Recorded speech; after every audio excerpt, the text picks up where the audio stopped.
Olá, eu tenho o prazer de receber nesse Primeira Pessoa uma figura que é uma marca da música sul-mato-grossense. Ele é novo, é um rapaz, tem 42 anos, mas já tem 18 anos de carreira. São 4 CDs gravados e um DVD ao vivo. Eu estou falando de Márcio de Camilo, um amigo pessoal muito querido e um multifacetado homem do seu tempo.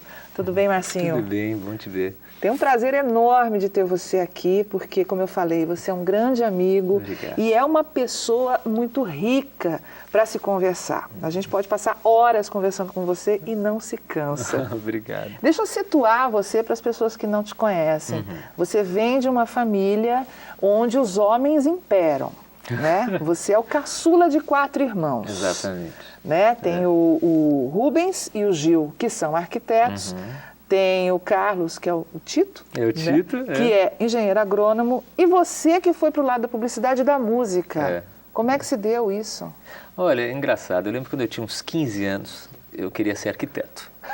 Seguir o rumo da família. Eu lembro que a gente brincava em casa de fazer casinha de madeira e copiando os projetos do Rubem Gil, né? E até os 15 e tal. Aí, de repente, um dia, eu estou ali na Euclides da Cunha, indo, não sei para onde lá, encontro um amigo da escola, um amigo Rodrigo.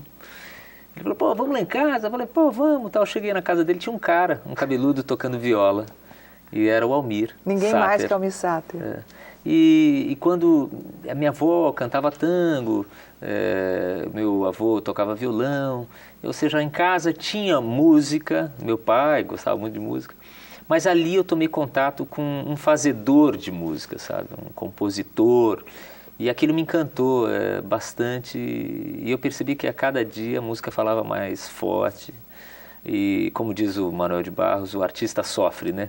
E eu comecei a sofrer. Eu falei, puxa, eu quero fazer isso. Aí comecei a estudar. Você é uma pessoa, é um músico muito preocupado não só com a sua arte, mas você se envolve muito com a categoria, né? Você criou a Associação dos Músicos do Pantanal. Daqui a pouquinho a gente vai aprofundar nesse assunto, mas essa primeira paixão pela música, você disse que a sua influência maior é o Almir Sater. Normalmente a gente ouve dizer que a influência vem de alguém de fora e tal. No que é que o Almir te impressionou e que te fez enveredar para o mundo da música? O Almir, por exemplo, o Almir me apresentou o Paulo Simões, que hoje é um parceiro também, me apresentou o Lírio Selvagem, a família Espíndola. Eu fiquei perto das pessoas que falavam dessa terra, desse sul do Mato Grosso, de uma maneira metafórica. E aquilo me chamava muita atenção. Eu fui criado por um artista, né? Meu pai falava que o verdadeiro artista não é artista de uma arte só. Você abstrai em qualquer você pega uma caixinha de fósforo, você vai fazer um som, você pega um lápis, você vai fazer um desenho. E essas pessoas, né, que eu acabei convivendo, eles começaram a falar de coisas que chamavam minha atenção e de falar de poesia, de mostrar novas canções, né? Eu não estava escutando a nova canção no rádio, eu estava vendo a canção na minha frente e eu senti que eu estava vendo a história acontecer na minha frente e acho que foi aquilo que me chamou a atenção. Eu falei dos irmãos e ele já tomou a frente, já falou do pai, né, que é o Rubem Gil de Camilo, um arquiteto que eu tive também o imenso prazer de conhecer, filho da Alzira, Alzirinha, querida, uma mulher muito forte. Imagina comandar uma família com 5 homens, né, um marido e 4 filhos. Vamos falar do Rubem Gil. Como é que era a tua relação com teu pai? Esse grande arquiteto, esse grande artista, como você falou. Acho que eu posso falar que meu pai foi o melhor pai do mundo, né? Esses dias eu vi a filha do Michael Jackson falar a mesma coisa. Meu pai foi o melhor pai do mundo. A liberdade que eu tinha Ele tinha uma história muito engraçada que eu gostava de estar ao lado dele quando ele estava projetando, que tinha uma coisa que rolava ao redor dele. Era essa genialidade dele projetar e aquela coisa que ele olhava assim e ele com aquela humildade que você conheceu. É verdade. Ele perguntava, o que você acha? Sabe? O que você acha? Ele perguntava assim, o que você acha para qualquer pessoa, entendeu? Meu pai, esses dias eu estava num restaurante... É a característica do mestre, né? É a característica do mestre, a humildade. Né? Humildade. eu estava num restaurante, veio um garçom e falou, você é filho do Rubem Gil? Eu falei, sou. Ele falou, puxa, eu era muito amigo do seu pai. Então, meu pai, ele era, essa humildade dele, ele era amigo de todo mundo. Todo mundo, e não foi a primeira pessoa que chega para mim e falou, eu era amigo do seu pai, e chamam ele de amigo, né? Como artista, ele falava que ele era um artista-arquiteto. Ele começou desenhando, né, e foi para o lado da arquitetura, sem saber muito para onde que ele estava indo, porque era uma coisa razoavelmente nova no Brasil, né, e ele é contemporâneo de Rui Otaki, de outros gênios aí. E ele viveu num momento em São Paulo de uma explosão, né, o Brasil estava crescendo muito na época de Juscelino Kubitschek, né? O mestre dele era Oscar Niemeyer, né? Frank Lloyd Wright, né? Ou seja, eu falo de arquitetura um pouco com intimidade porque eu vivi isso em casa. Trazer esse sobrenome, De Camilo, em algum momento pesou para você? Foi difícil ou não? Ou chegou a abrir portas? Como é que você tratou essa questão? Esse peso aí bacana, né? De ser filho de um Rubem Gil de Camilo. Você sabe que no caso dos meus irmãos que são arquitetos, eu acho que tem uma cobrança, mas também que é uma ferramenta que ajuda, né? Porque, poxa, olha, é meio que, né, filho de peixe, peixinho, osmose, né? Vai, né? Agora, no caso da música, eu estou trazendo uma linguagem para o clã Milo, para o clã Milo, né? Eu estou trazendo essa linguagem da música, né? Eles mesmos não entendiam muito bem o que eu estava começando a fazer. Você enfrentou alguma dificuldade dentro da família, tipo, quero ser músico? E é uma família de artistas, né? A arquitetura é uma arte maravilhosa, mas, poxa, não, Márcio, você tem que ter uma profissão e tal. E por isso talvez você tenha feito publicidade? Assim, dentro do começo ali, o que eu vou fazer, eu sabia que a música, ela é como qualquer arte. Eu sempre falo, se você abrir um estabelecimento, acho que todo começo não é fácil, né? Por mais que, por exemplo, que eu tenha meu pai como uma referência, o Rubem Gil de Camilo, o meu começo, como era uma coisa totalmente fora da família, né? Música, né? Eu ia ter dificuldades, e tive, né? O caso da publicidade, eu gostava muito de publicidade também, eu sempre mexi com jingle, né? Já nos encontramos em campanhas, né? Trabalhei muito e trabalho muito com isso ainda, né? Eu gosto de publicidade, todos os projetos que eu me envolvo e que eu crio também, a publicidade me ajuda muito, ou seja, eu aprendi a vender as minhas ideias fazendo uma faculdade. Sou músico, né? Mas aprendi a vender a minha música com essa profissão que eu estudei. Daqui a pouquinho a gente volta conversando com o Márcio de Camilo, justamente falando dessa vida ao longo de 18 anos de carreira, porque ele sabe como ninguém associar a arte com esse marketing. Ele é um cara que acorda, já vai direto para o computador e toda semana as pessoas veem e ouvem o Rubem Gil de Camilo, Márcio de Camilo, a influência aí do Rubens. Márcio de Camilo está presente aí na vida de muita gente. A gente volta já já.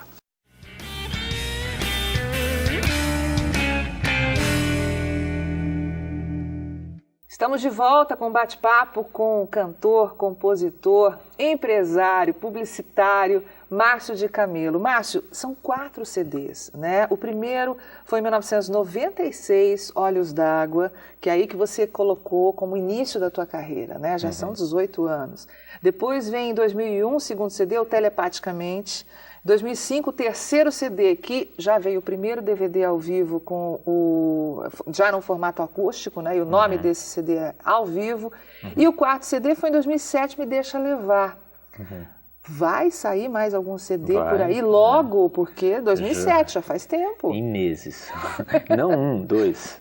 2, então. Então esse jejum aí foi para quando vier, vem 2 já. Gêmeos.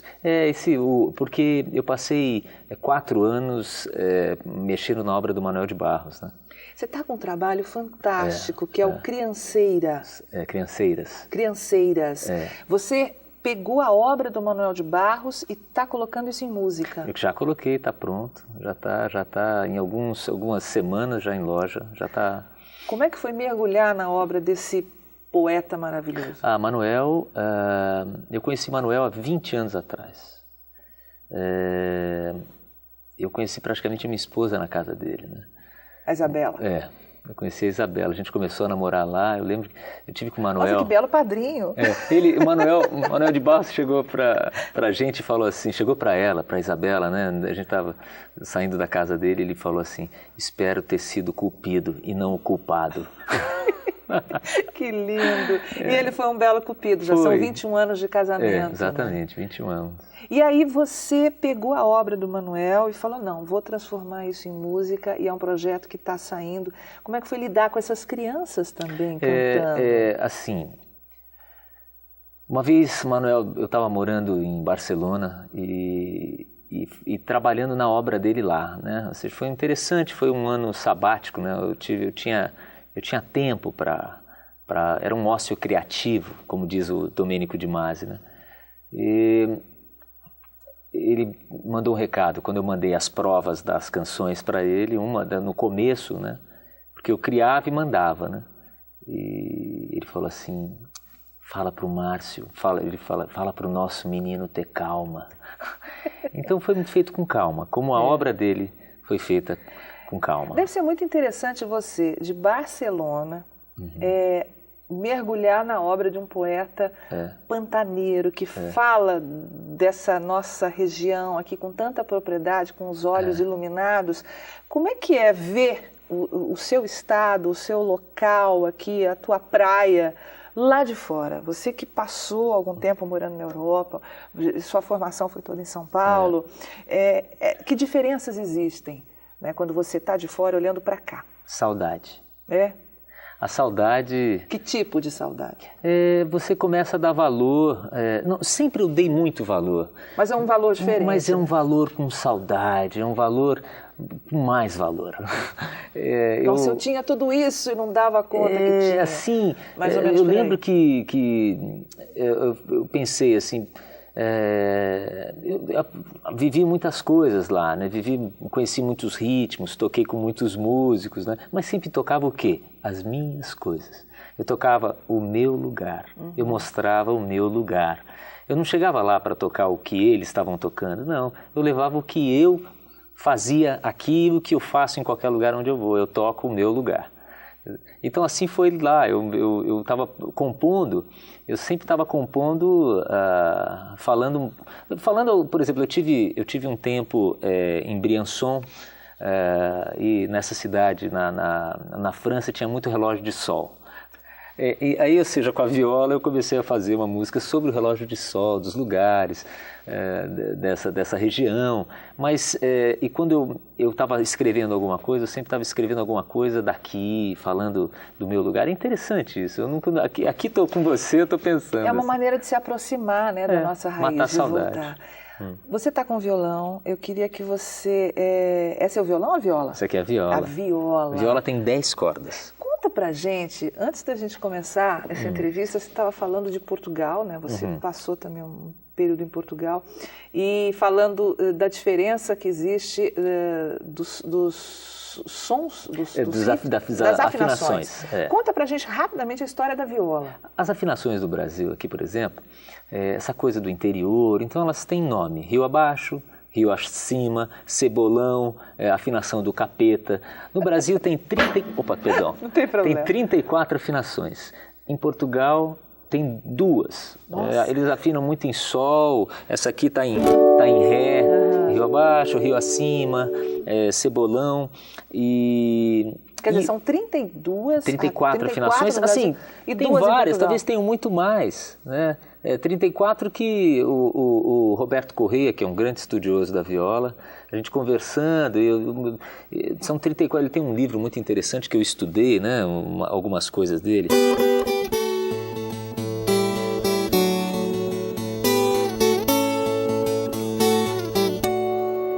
Estudos de viola. E aí, conversando com ele, ele falou, não, tem 34 afinações e tal. E isso se dá por quê? Essa riqueza toda de afinações,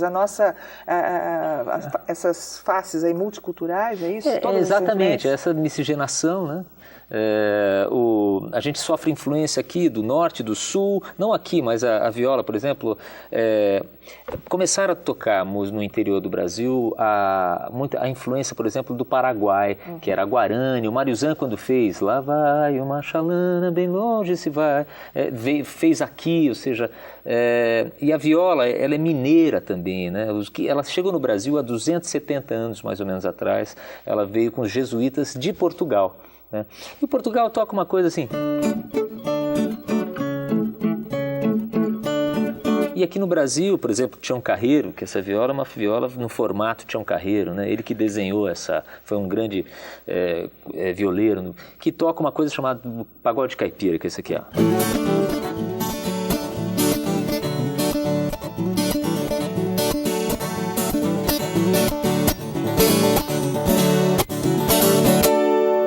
Parece a coisa mais simples do mundo que ele está fazendo.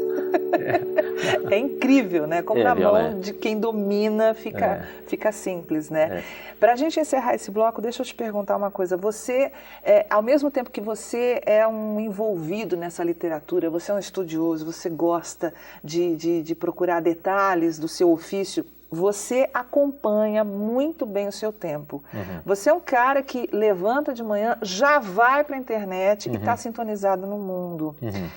As pessoas que te conhecem, que se relacionam com você, recebem toda semana notícia sua. Você entende que a gente vive num tempo em que precisamos ser vistos e ouvidos, é isso? Sim, sim. Não é só no computador. Com essa história do celular agora, com a internet, eu não sou um viciado no celular. Talvez o celular esteja viciado em mim, sabe? Porque eu pego o celular mesmo e ali eu já vejo um jornal. Já estou no Google vendo se saiu alguma matéria dos projetos que eu estou fazendo, do Irmãos e Irmãos, ou do Música do Brasil Central, outro projeto que eu estou fazendo no Rio. Então eu sempre estou ligado, e essa história do Facebook, do Twitter, essas coisas, eu acho interessante isso, porque quando eu comecei... Você não se estressa com isso? Não. Você vê isso como aliado? Uma ferramenta maravilhosa. Quando eu comecei, puxa, essa coisa de sempre ter que ir no correio, e de saber levar material, hoje é um clique. Hoje eu falo com o mundo, hoje eu mando, num clique, 500 e-mails para todo mundo. É incrível essa tecnologia, eu acho que é a favor. Daqui a pouquinho a gente volta com o Márcio de Camilo, já para o último bloco, onde ele vai se definir aí como primeira pessoa. Até já.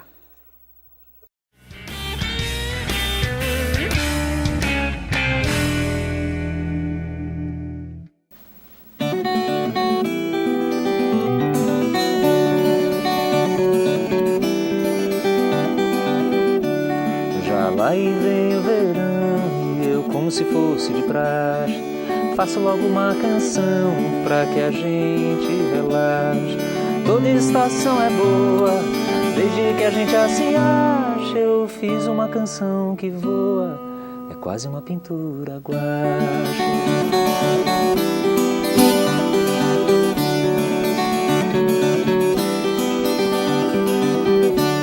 Não tenham medo de dizer que vocês também ouvem os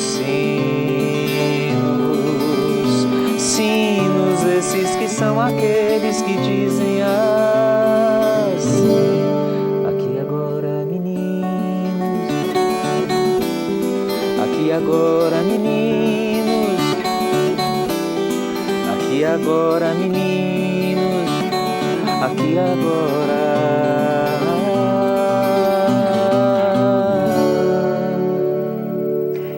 Essa música marcou você? Marcou. É de dois grandes compositores, Paulo Simões e Geraldo Roca. É uma das primeiras canções assim que eu sinto que a canção ela tem uma cor. É interessante como eu percebo uma canção. Você vê cores nela? Eu vejo cor, eu vejo quando ela é doce. E esse sentimento que eu busco quando eu vou gravar uma canção. Essa eu gravei, Não Me Deixar Levar. Eu sinto, e cada artista tem isso. ele sente, é quando algo, é como ela tem a vibração da sua alma. É assim que um artista, no caso um músico, escolhe uma canção, uma peça, algo assim. Mas como é que você se define na primeira pessoa, né? O eu, Márcio de Camilo, você como pai, você tem uma menina, né, hoje a Maria está com 13 anos, né, vocês viveram uma experiência fantástica que foi morar na Espanha, né, você e a Isabela foram com ela morar na Espanha, andavam lá de bicicleta, né, como é que você se define como pai? Muito próximo, sabe, uma conversa. Preocupado? Eu acho que você faz a cabeça do seu filho, assim, até 7 anos você define, né, o que ele vai pensar, né? Você define a personalidade do teu filho. E essa proximidade assim, de amigo, né? Como eu tinha isso no meu pai, né? E como eu tenho isso na minha mãe, eu sou próximo. Conversamos sobre qualquer assunto. Eu acho isso interessante, né? Hoje é muito importante a família, né? E não precisa ser uma família comum, né? Pai, mãe, filho, mas o respeito. Né? O laço familiar. O laço de quem te cria. É muito importante essa segurança. Eu tive isso, né? E eu quero passar isso para ela. Como é que você se define como filho? E eu quero que você conte para as pessoas, se você não se sentir constrangido, a reação da sua mãe, da Alzira, quando ela soube da morte do seu pai. Aquele episódio ali na cozinha da sua casa. Que eu acho que é muito... Foi emocionante. Pontua muito. Eu lembro que naquele momento que é um momento tem 11 anos isso, tem né? 11 anos. 11 anos. Um momento mais difícil da minha vida, né? E acho que de meus irmãos e da minha mãe. Naquele momento ali eu senti que minha mãe chamou para ela a responsabilidade de uma família inteira. Ela falou assim, não, agora eu sou mãe e sou pai. E de 4 filhos completamente apaixonados pelo pai. Então foi... Como é que é? Você perguntou para ela, e aí, mãe? Como é que foi? Eu falei agora, ela falou, vamos aí. Vamos embora. Vamos embora. E ela... Já estamos na... É isso aí, foi assim que o destino estava escrito. Né? Como é que você se define como companheiro da sua mulher? Puxa, acho que a Isabela... eu falo que foi o melhor acerto da minha vida. Isabela foi o maior acerto da minha vida. A gente trabalha junto, ela me aguenta todos os dias. Viver com um artista não é fácil. O artista, ao mesmo tempo que ele é totalmente no mundo da lua, ele é ansioso, ele quer realizar os sonhos e ela... Todos os momentos ela esteve do meu lado. E ela topa tudo, né? Isso que é muito legal. Ela aguenta tudo. Cada hora eu chego com uma ideia, né? E a gente trabalha junto, a gente tem uma empresa juntos, né? Que é a Criato Produções. A gente é tudo junto, sempre tá, a sala dela é ao lado da minha. É difícil, é uma arte. É uma arte, conviver é uma arte. Como o Dalai Lama fala que você tem que casar com quem você gosta, de conversar muito, porque depois da beleza o que sobra é a arte. Não sou casada com você, mas adoro conversar com você. E tenho certeza que as pessoas que te conhecem, com 5 minutos, têm essa mesma vontade, passar horas conversando com você. Porque, como eu disse no início, você é uma pessoa riquíssima e traz essa riqueza toda da família que você tem, desse lastro, de todo esse cuidado com que você sempre foi cercado e você faz jus a esse cuidado, porque você transfere esse cuidado para a música, para os músicos que você quer ver estourar, para a nossa arte sul-mato-grossense que você quer ver aí explodir no mundo, e você faz isso muitíssimo bem. Eu queria encerrar com você tocando agora o violão, pode ser? Pode. Projetos, então, a gente vai ter um CD 2. Agora até o final desse ano de 2011. Já tem o Hermanos e Irmãos, né, que é um projeto lindo que eu estou fazendo com o Rodrigo Teixeira e Gerry Espíndola, que é um projeto que mostra as influências da música sul-americana na música sul-mato-grossense, ou seja, a gente, né, e agora o Crianceiras, a música que eu, né. Quero muito ver esse projeto Crianceiras, eu estou curiosíssima. Tive com o Manuel alguns dias atrás e levei para ele já o produto final. Aprovou? Puxa, já está tudo certo. Maravilha. Obrigada, querido. Obrigado. Você. Sucesso sempre. Sucesso para você. Tá? Um aqui beijo também. na Maria, um beijo na Isabela, um beijo na Alzira, tá Que bom? a primeira pessoa se torne muitas pessoas. Já é. Obrigada. A paz é como ver o azul que vem do mar. É como estar sentado no quintal e compor uma canção pra fazer você sorrir na sombra de uma árvore, tocar, saber que a natureza é a mãe do seu olhar, é o seu cabelo a voar, voar no ar, tentar quantas vezes, se for preciso inventar de novo o ouro mais puro, pra mergulhar nesse labirinto e viver e te amar. Eu sei que o vento é forte agora, mas também posso voar, me deixar levar. Eu sei que o vento é forte agora, mas também posso voar, me deixar levar, me deixar levar.